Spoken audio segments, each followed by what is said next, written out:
Welcome back to Clark's Star Culinary. Today we're making a spicy dipping sauce. We've got the mortar out today, and we're going to start with 2 bulbs of garlic. And I'm going to take the pestle and beat the garlic out of the husk.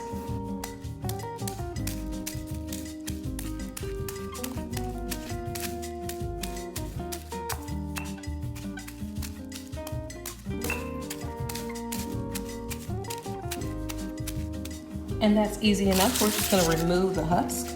Once the husk has been removed, we're going to add some fresh sage.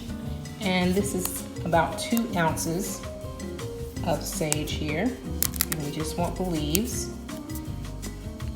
And I can never seem to make enough of this stuff. I always think that I'm making enough and it always runs out the next day. So I'm actually making double what I usually make here. We're going to add some fresh thyme.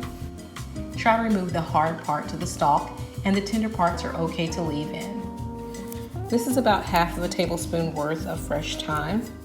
We're going to add some cilantro, and this is actually 1 ounce. We're going to add 2 teaspoons of salt. The salt's going to help break the fresh ingredients down, and we're also going to add a half a tablespoon of black pepper. Now let's work the ingredients down until they look more minced in appearance.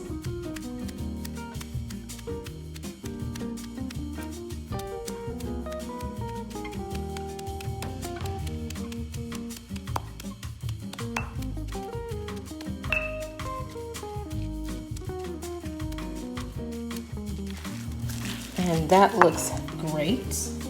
We're gonna add some spice and color. I've got 6 red chilies and 2 habanero peppers. Go ahead and break these down as well.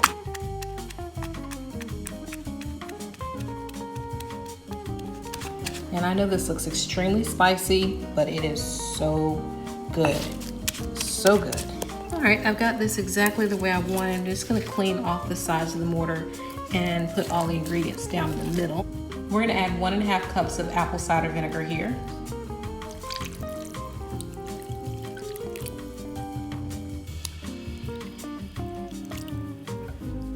And clean off my pestle here real quick. Let's get this mixed up. This is a great sauce that you can use on any cooked meat, poultry, or seafood. You can also use it as a marinade. And that's it, our spicy dipping sauce. Thank you so much for watching. Please be sure to like this video, subscribe if you haven't already, and hit the notification icon so that you can be notified of our next video upload. Until next time, bye-bye.